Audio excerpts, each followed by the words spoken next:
Hi and welcome. I'm John and this is Unique Wargaming. Guys, welcome back. For everyone that's new, this is the weekly Wednesday Wargaming questions and answers. It's an off-the-cuff video, guys. So what that means is I record and upload. There is no fancy editing skills. You won't see my intro somewhere at the beginning. I do have transition buttons, so if there's noise outside my control, I can stop filming, wait for it to pass and carry on. These weekly Wednesdays are essentially Q&A. You guys ask me questions and I answer them. They are primarily model focused. It is primarily GW stuff, of which is primarily 40k.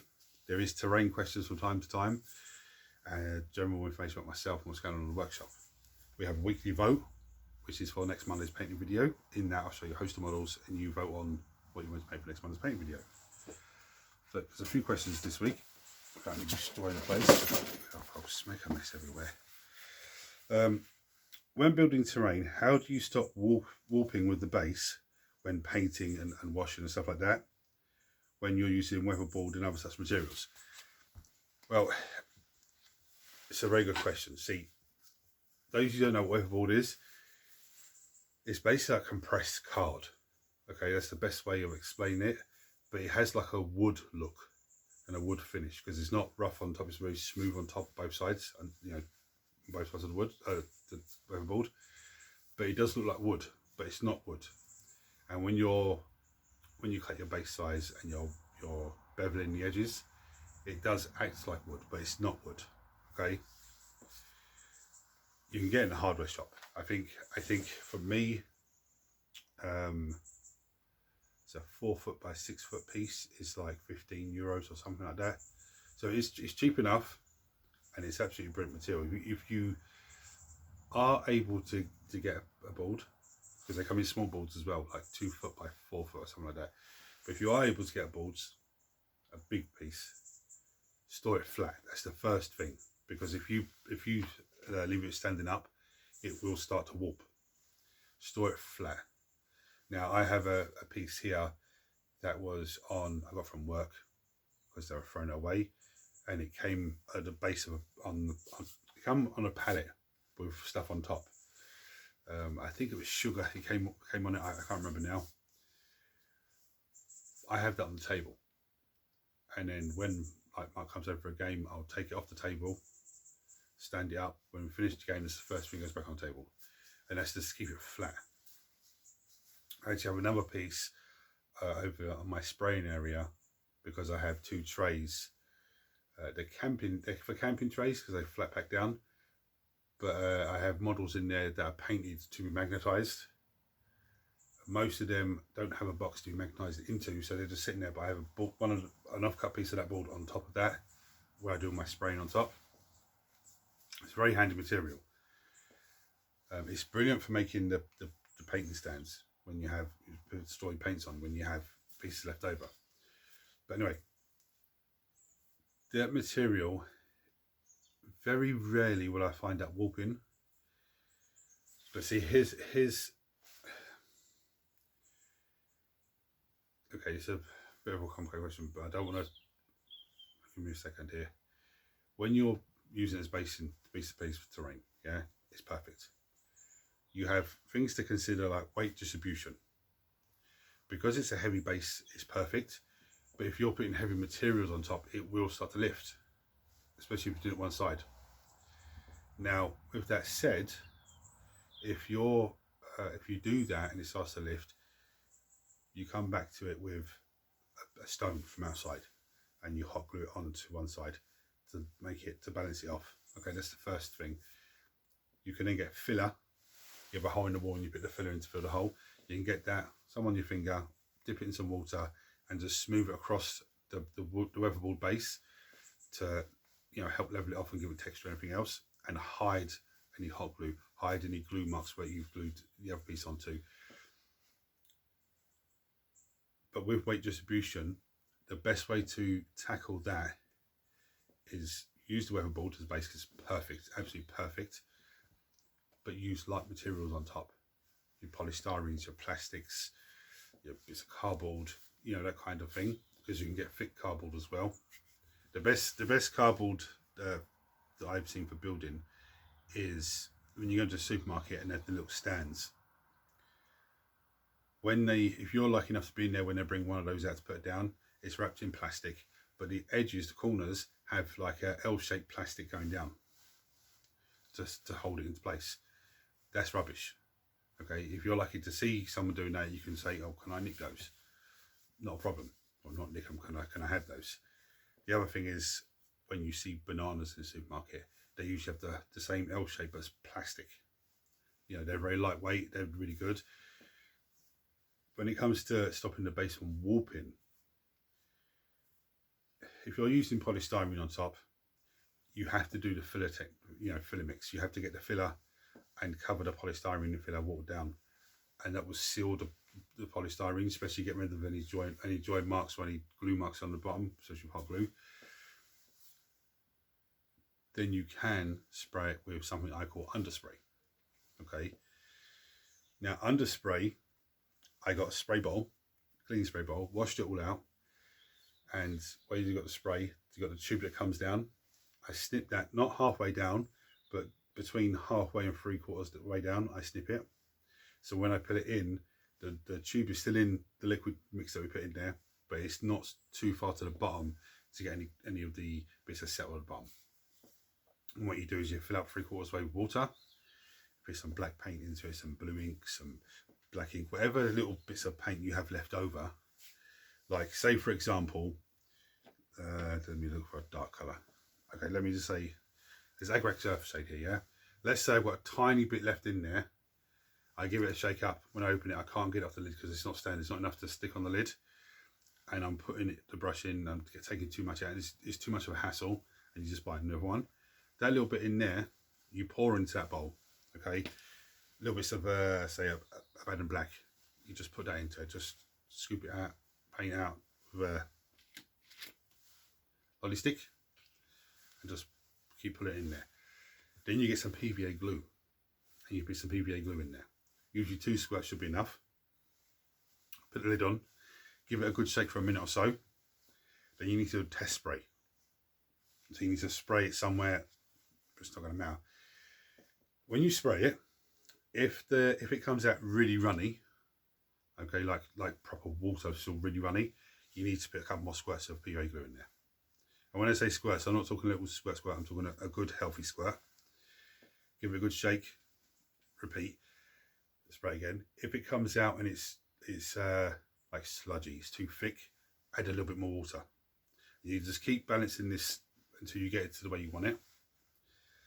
That's perfect for, you know, spraying PVA glue, spraying polystyrene and materials like that the spray can might destroy.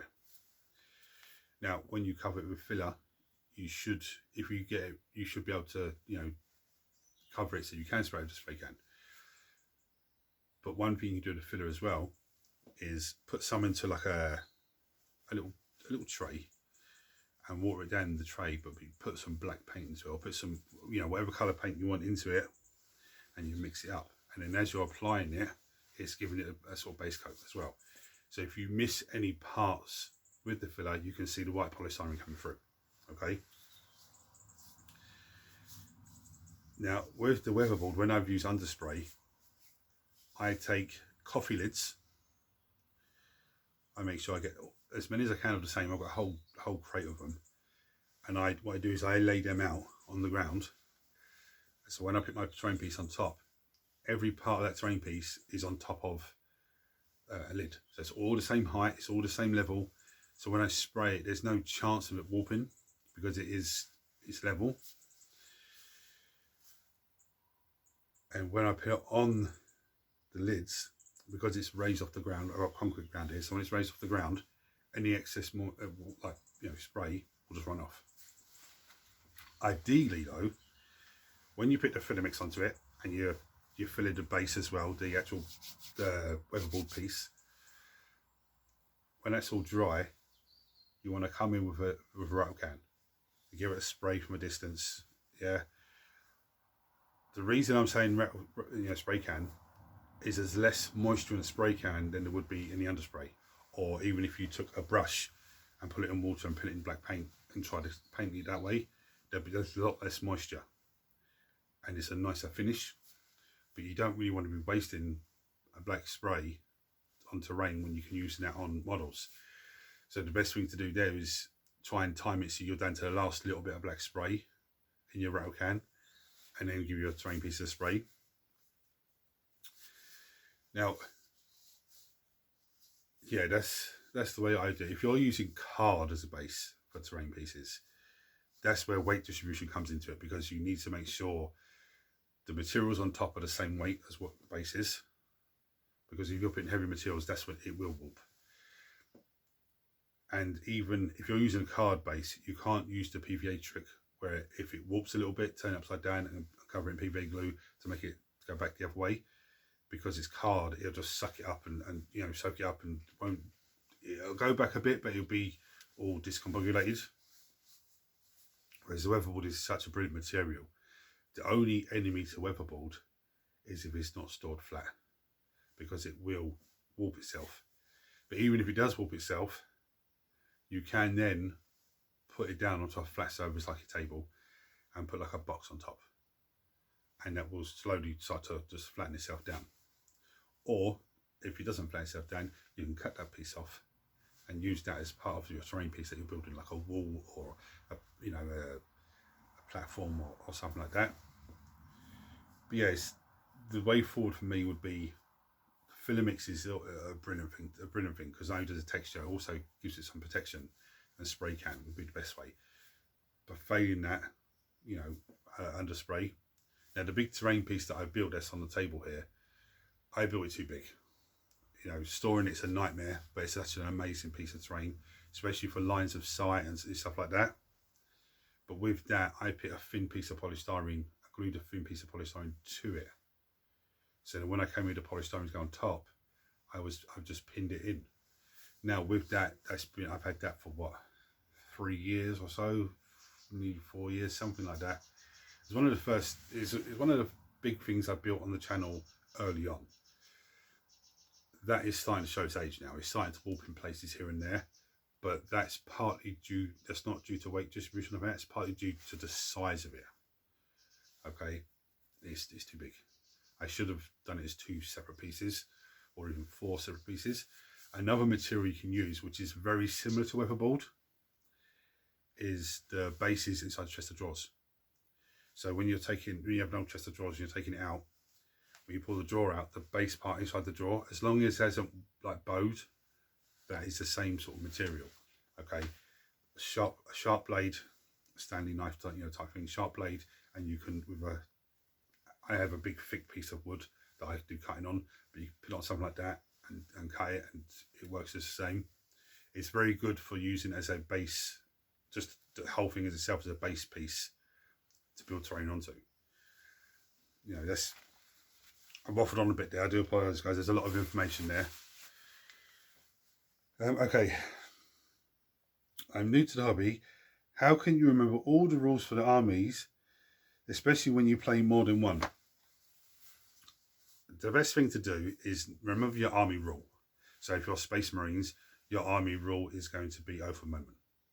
Okay, where you pick a enemy unit in your command phase every turn, and your units get rerolled to hit against them, against that target until the beginning of your next turn. Then you've got to remember your detachment rule. Okay, that's the 2 main important things to remember.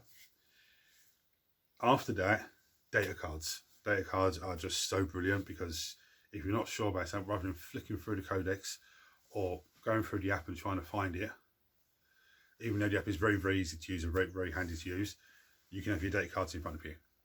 And it is a lot easier to remember, or to, you know, to just to look at it and go, oh, okay, yep. If you need to clarify it, then you can go into the app, or you can go into the codex. But the app's probably the most up-to-date one. The thing with the data cards as well is, if something's printed wrong on the data card, it's going to be correct on the app. So then all you do is get a pen, come to the data card, and just change it. There's enough space on the data card to say, okay, to change this. For example, the data card for Chaos Space Marine Terminators, not that the codex is dropped, but before their codex dropped, the data card had them as a I think it's a 5+ invulnerable save, where it should be a 4+, so, you know, something like that. And it's like, that's wrong. The Great Demon of Nurgle, for example, he has a torrent weapon, and the keyword in the weapon is torrent, but he hits on 2s. You can't hit on 2s if it's torrent because it's also hitting. That kind of mistake does get made, but the data cards, you know, the best way to go after you know your army rule and your detachment rule. Those are the two most important things, before data cards. And don't get me wrong, I forget things all the time. Yesterday's game, I thought I only had 5 Necron Immortals. I was supposed to have 10. It's only when I got back, after having coffee and dinner and stuff like that, I came over to film my final thoughts of the game and all that sort of stuff. And I was looking at my list so I can get the correct models, because I just took the 2 crates with all the Necron stuff in it rather than having a travel case, which I should do. And I was like, 10 Immortals? Oh, you clown. I only took 5. Now, me and Mark laugh about these things, but that they wouldn't have done much of a difference, I don't think. I think they would have...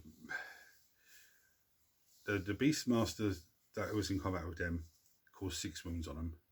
There was 5 models out on the table, so that would have killed those 5 and 1 extra, so I would have had 4 left. My next turn, reanimating them, let's just say I reanimated 1, so I put up to 5. I would have pulled them out of combat, done the shooting I did on the Beastmaster anyway, and killed those. The Immortals then would have lingered there and slowly start to move up towards the objective, reanimating themselves every turn. I think when the Royal Court got there, I don't think that would have made much of a difference to the Immortals. They might have killed, a few of them. Doomsday Archon and the rest of them might have killed, a few more. But I think that Royal Court of the Archon, I think it's called, is absolutely amazing. Absolutely amazing. But this goes back to what Mark was asking me to do and help, go through do the battle packs with him and for the tournament and everything else. In that game, yesterday he kept saying to me, "Thank you, I've learned so much in this game," and that's what I'm here for. I'm here to have a good time, film the video for you guys, hopefully get a win. But at the same time, when he's ready for a GT, of course I want to win, but I want to give him as much problems as possible to deal with. Give him different scenarios to try and deal with, and give him sort of like a headache, but a good headache. And I achieved that yesterday for him, so I'm happy with myself. I enjoy throwing dice, I enjoy playing, I enjoy seeing him under a little bit of pressure, because he's such a great guy, such a great player, and this level of sportsmanship, I've said this before and I say again, that comes from Mark is absolutely fantastic. There was one game, for example, yesterday, for example, I rolled my armor saves. I think it was for the Nightbringer. No, it's for the Transcendent Catan. And I was like, damn, because I failed them all. And he was like, oh no, you got your fill no paints. And I was like, oh, I forgot about those. Even though the date cards in front of me, I had a little, but the sportsmanship is actually fantastic. But yeah, sorry, date cards, I'm waffling again. Date cards and army rule and detachment rules are the most important things. Okay. Loved it all on Monday's painting video. How do you make it look so easy? First thing is practice. Years of practice, okay? Not being afraid to try new things. But at the same time I say that, and when you're painting, you get set in your ways of, what colour recipes work, and you don't really want to go outside of that because this works. I don't want to do something that doesn't really work. But another thing is thin your paints, because if you want to paint it, say this colour, thinning the paint down and giving it a couple of 2 or 3 thin coats of that colour, you're still going to get to that colour, but you're going to get shading at the same time, something like that. Now, I have my little makeshift wet palette, wet tissue, bit of grease paper, wet tissue, grease paper. Now, the beautiful thing about wet palettes, see, when I was younger, I never used to use wet palette, straight out of the pot, bang, away we go. Started using the wet palette probably just after I started using, actually, no, just before I started doing the channel.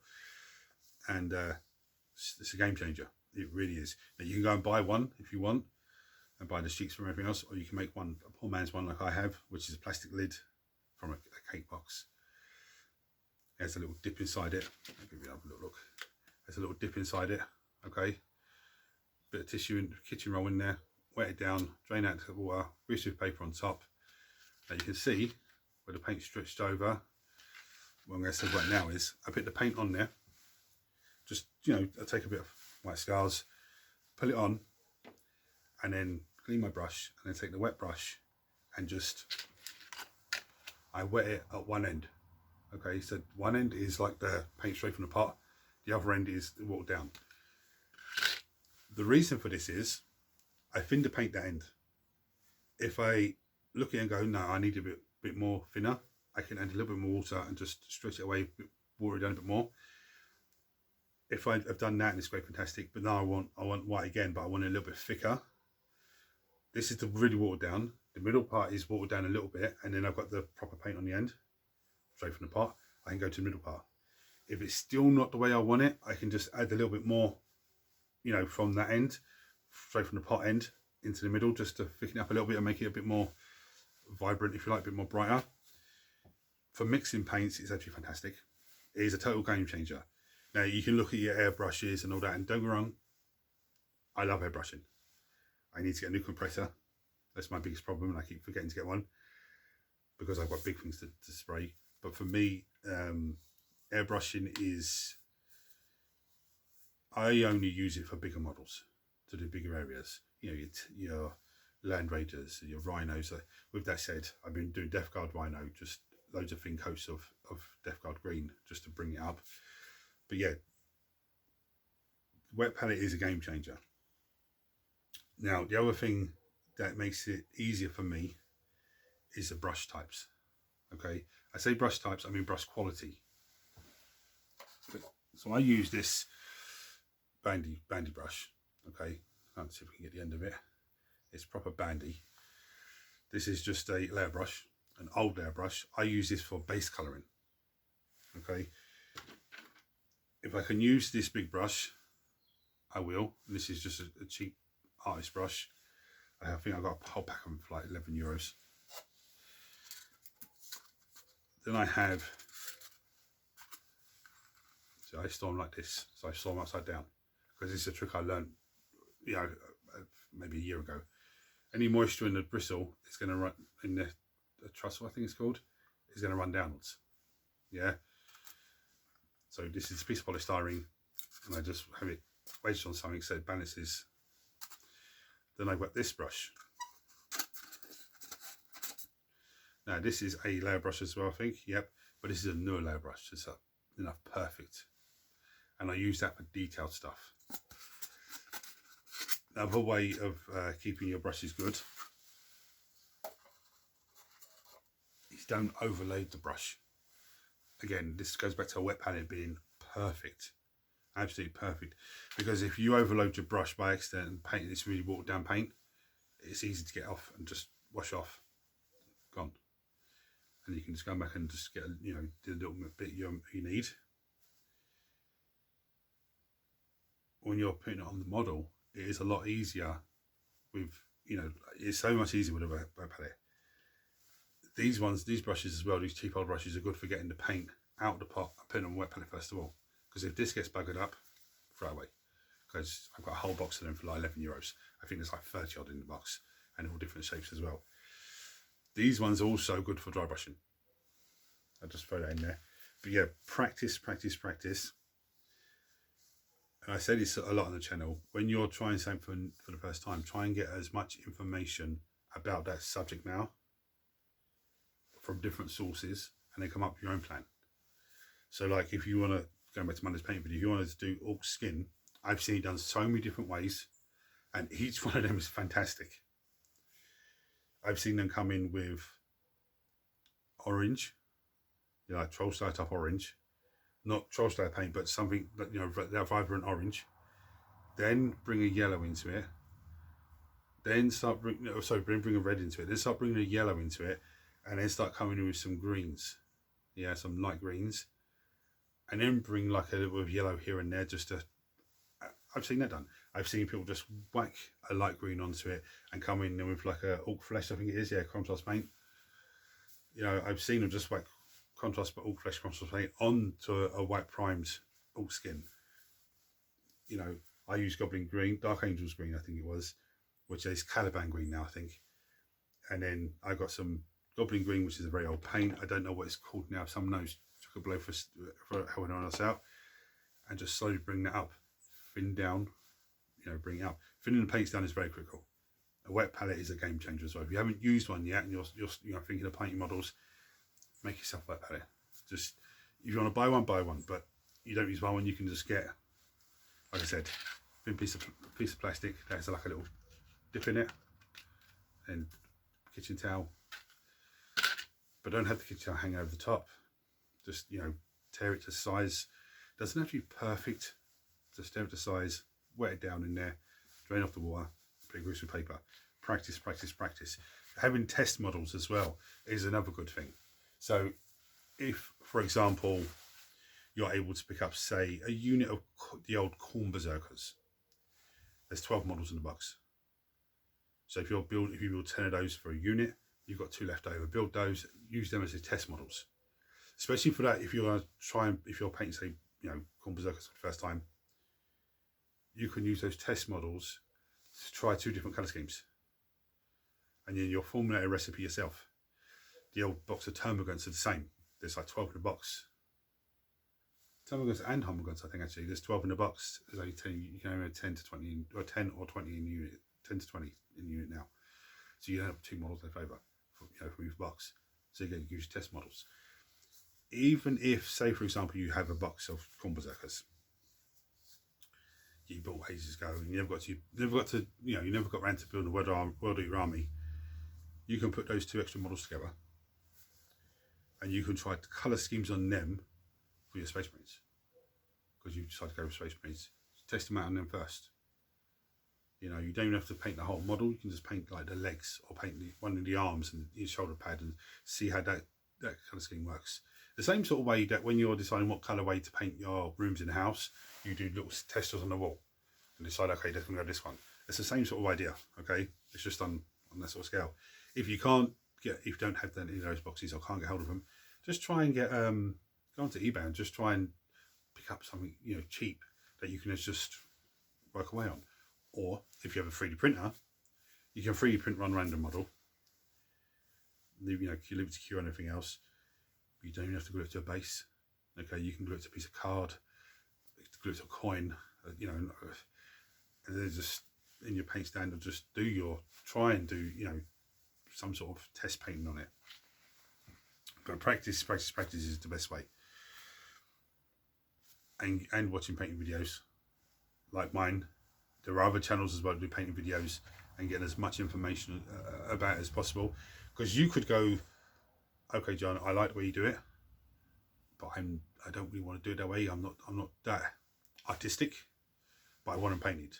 Then you look at like mediocre hobbies, who uses contrast paint to get all the base colour in, and then comes in with low paint afterwards. If you find that way easier, you know, do it that way. If you find it easier to do the way that I do it that way. There are other painting channels out there that do other bits and pieces with painting as well. You know, just get as much information about subject matter as possible is always my answer. 28 minutes. I've waffled on far too much. I've got one more question. I'm going to come to date card and then come to the vote. It's nice seeing big models on the table, Doomsday Arcs and such, but I find they don't do as much versus the points cost. What do you think, as you do throw big points cost models on the table? Yeah, see, that is a good question, because I started off with two Doomsday Arcs on the table. I did practice rolls before the game, you know, before we even matched up and played the game. You know, if I'm shooting them against this and shooting them against that, how is that going to work? And on the practice rolls, they're fantastic. Pen to paper, they're fantastic. Come into the actual game, and they just whiff it. So like yesterday's game, I took one Doomsday Arc. I actually have a Necron list that is no Doomsday Arc. And I think at the moment, I haven't finished the list, but there's like 60 odd models in the list. And I'm like, ooh, that's very tasty. And I was so tempted, like, to throw it against him next week, just to put him under that much pressure again, because he loves playing Necrons. But I don't know, because I'm looking at an Eldari list and thinking that can give him some problems as well. I don't know yet. I don't know. I know Mark say bring whatever you want. Not Necrons, whatever you want. But no, he'll say to me bring whatever you want. But I don't know, because I don't want to throw Necrons on the table again after I just thrown them on the table. But the list I have is actually savage. Absolutely savage. But yeah, I think the points cost for some of them are just stupid. The last time Eldara was on the table, there was 2 Wraith Knights on there. That's like 1,000 odd points. You know, it's sometimes they can perform really well and you go, oh, I want to put a second one on the table. Other times they don't really perform that well. I think for me, Doomsday Arcs are going to go into the same category as Silent King. I've got them, they get painted up, they'll be stored. They'll go onto the table if I'm playing 3,000 point game or above. That's what I think. Same as Orc Stomper, it's like 800 points. You know, is it worth putting on the table? Sometimes it is, sometimes it isn't. But I don't know, I think I need to just slow back on the big expensive units on the table and just try and focus on more dedicated units to do certain jobs. That's what this list of Necrons that I'm working on looks like at the moment. So that's 60 models on the table already, and I've still got points to spend. Anyway, I'm going to bring down show date card now. Right, I'm going to go with 8 bound today. I don't think I've shown you these guys. Anyway, no, I haven't. I showed you Angron, I think it was. There's movement of 9, toughness 6, 3+ save, 3 wounds, leadership 6, OC 1. This is what they look like. Absolutely beautiful models. They are only armed with melee weapons. 8 bound exviserators. Exviserators. Probably murdering that. Okay. We have the heavy chain glaive and we have lacerators. Okay, so 6 attacks, 8 attacks, 4 attacks. 3 steel throughout. Strength 5 on the 8 bound, the top one. Strength 7 on the chain glaive. And strength 9 on the lacerators. Minus 2 AP, minus 3 AP, minus 2 AP. 2 damage, 1 damage, 3 damage. I think the bottom one is for the hero, the sergeant only. 8 bound champions. Oh no, they all can have it. That's nice. It'll be replaced with a heavy one. So they all come with that as standard, the bottom one. But the sergeant can have the top one. They have scout 6 inches, which is very interesting for them because they want to get into combat as soon as possible. You can put them in a Land Raider, and Land Raider gets 6 inch scout then, which is very, very handy. There's Blessings of Khorne, which is, it's a bit of a long-winded thing, but you roll 8d6 and you're looking for doubles and triples, and you can pick then for that battle round what abilities the whole army is going to have that has the Blessings of Khorne, which is pretty much the whole army. This can range from anything from advancing and charging to get sustained hits and lethal hits and stuff like that, to getting feel no pains, but it's done at the beginning of the battle round. So if your opponent goes first, you do it before they actually even start doing anything in the command phase, so you can give your guys 6+ feel no pain, which is nice. But anyway, Beacons of Rage is an aura where a friendly World Eater's unit is within 6 inches of this unit. Each time a model in that unit makes a melee attack, reroll wound roll 1. If that attack targets a unit that is below half strength, you can reroll the wound roll instead, which is nice. They have a 5+ invulnerable save, so they are very, very tough with their 3 wounds. Yeah, 5+ invulnerable save, 3 up armor save. So if they're hit by something who's AP 2, they're still making a 5 up save. If they're hit by something AP 3 or higher, they've got their 5+ invulnerable save. They are infantry, chaos, Khorne, demon, and 8 bound. Okay, the demon keyword in there is essential for certain attacks that anti-demon and Grey Knights and stuff like that. It's a very good unit. There's there's 1 champion in the unit, and there's 2 to 5 8 bound. The 8 bound model champion is equipped with a lacerator, sorry. Yeah, so the normal 8 bounds are equipped with 8 bound, the top one. I'm not going to try and pronounce again. but he can have his changed to the heavy chain glaive. My thoughts on these guys on the table. If they're in a Land Raider to start off with, and you go first, the enemy's in trouble if they haven't deployed properly, because you can scout 6 inches, scout ahead 6 inches. The Land Raider can then move, I think it's 10-inch move. They can jump out, because they've got the assault ramps, you've got 3 inches off of that. They can then charge. So if you're on the Blessings of Corn, if you get like, I think it's +1 on the charge, +1 on the advance, that sort of thing, they can make some serious stuff. Or you can scout the Land Raider forward 6 inches, and if you get those blessings, advance and charge, you can then jump them out. They get the 3 inches jumping out. You can advance them then and charge them. So they can end up with the 9 inches movement anyway. So if the Land Raider doesn't move, they get in 3 inches out. So that takes them to 12 inch. That that they can move, and then they've got another. If you advance them, if they get advanced charge, they can advance straight out and then charge. Absolutely, they are a very, very tough unit. But anyway, we're going to go on to the vote now. Sorry guys, I put myself under pressure here because I didn't realise I was 36 minutes. That's where there's some amazing questions, and there's so much information about these questions. Right, so I'm going to bring you down to show a host of models now. And this is for Monday's painting video. Next Monday's painting video. And how it works is I show you a host of models. You guys comment below on what you want to paint for next Monday's painting video. Whichever has the most votes gets painted. If you don't want to comment below because you think people take the piss and all that, that doesn't happen here. You can go on to Unique Wargaming Terrain Facebook page. There's a messenger button there. Click on that. Message me directly, as most of you do. Sorry. This is I'm having a brain fart because how long I've been filming.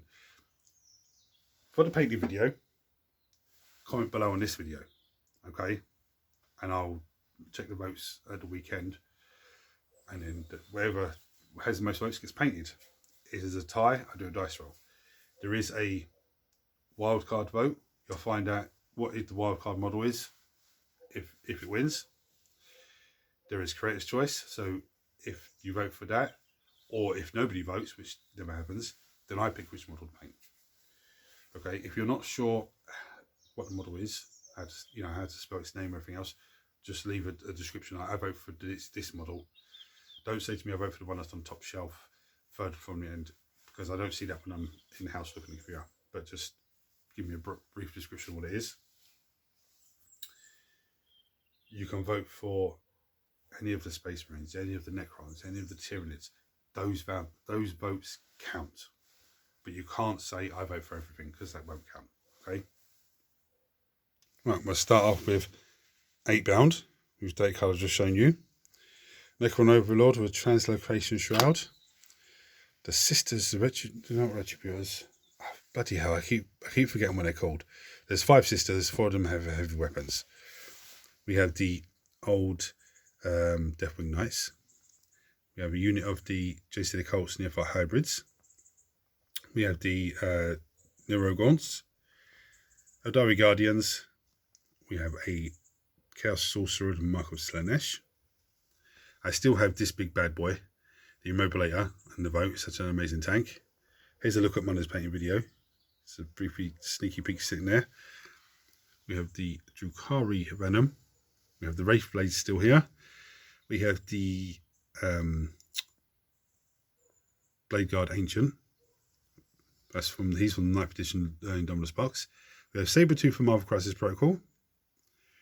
We have the Leech Guard for the Necrons, who did nothing in yesterday's game. We have the Blade Guard for the Space Marines. We have the Inner Circle Companions for the Space Marines. We have Val. We have the Blight Drone for the Death Guard. We have the Necron Connected Doomstalker. And we have the Zombie Bust Head. Right, so I do apologise, I have waffled on far too much. I was enjoying answering the question, a lot of information.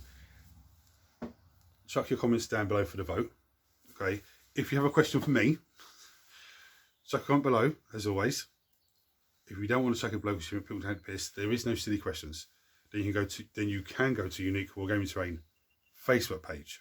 There is a messenger button there. You click on that and message me directly. No, I'll answer next weekly Wednesday, not a problem. If you're new to the channel, seeing this for the first time, thanks for watching. Hit the subscribe button because it costs you nothing. Turn your notifications on so you don't miss anything. Everyone smash the thumbs up button so it triggers YouTube to share this video with more people, which makes this amazing community of you guys amazing grow even more. Guys, thanks for watching. Sorry I waffled on for like 40 minutes. Thanks for watching. Hit the buttons for me. Don't forget to vote. Until next time, take it easy.